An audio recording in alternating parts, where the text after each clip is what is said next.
Permasalahan tenaga honorer di Indonesia memang masih menjadi isu yang hangat diperbincangkan. Diketahui terdapat peraturan pemerintah nomor 49 tahun 2018 memberikan sinyal jika tenaga honorer akan dihapus. Meski hal itu tidak dijelaskan secara gamblang, akan tetapi berdasarkan peraturan tersebut hanya ada PNS dan P3K yang dipekerjakan di instansi pemerintah per tanggal 28 November tahun 2023. Tentu saja hal ini membuat para honorer menanti dengan harap-harap cemas karena berkaitan dengan nasibnya ke depan.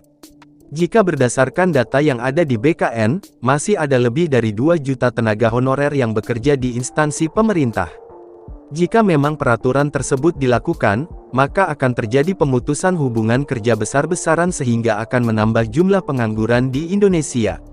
Pada instansi pemerintah juga akan mengalami kekurangan tenaga kerja, sedangkan peran tenaga honorer ini dianggap sangat penting. Dalam kesempatan sebelumnya, Menteri PANRB menyatakan ada 3 opsi yang dapat dipilih untuk menyelesaikan persoalan tenaga honorer. Opsi yang dimaksud antara lain mengangkat seluruh tenaga honorer menjadi pegawai ASN, melakukan penghapusan tenaga honorer secara menyeluruh, dan melakukan pengangkatan dengan memprioritaskan kategori tertentu. Namun ada pertimbangan yang diungkapkan oleh Menteri PANRB Abdullah Azwar Anas terkait opsi mengangkat seluruh tenaga honorer menjadi ASN yang dinilainya akan membebani negara.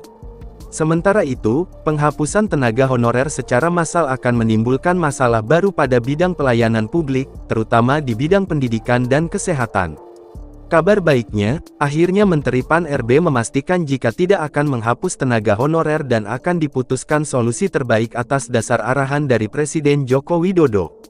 Terkait hal itu perlu diketahui bahwa Anas menjelaskan tidak ada anggaran yang ditambah sehingga mengangkat seluruh tenaga honorer menjadi ASN sekiranya tidak memungkinkan.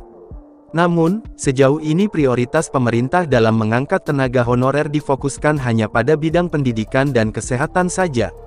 Selanjutnya, dalam upaya mengurangi jumlah tenaga honorer, maka pemerintah akan membuka peluang sebanyak 1 juta formasi pegawai ASN pada tahun 2023 ini. Penerimaan pegawai ASN tersebut merupakan wujud komitmen pemerintah dalam menyelesaikan permasalahan tenaga honorer di Indonesia.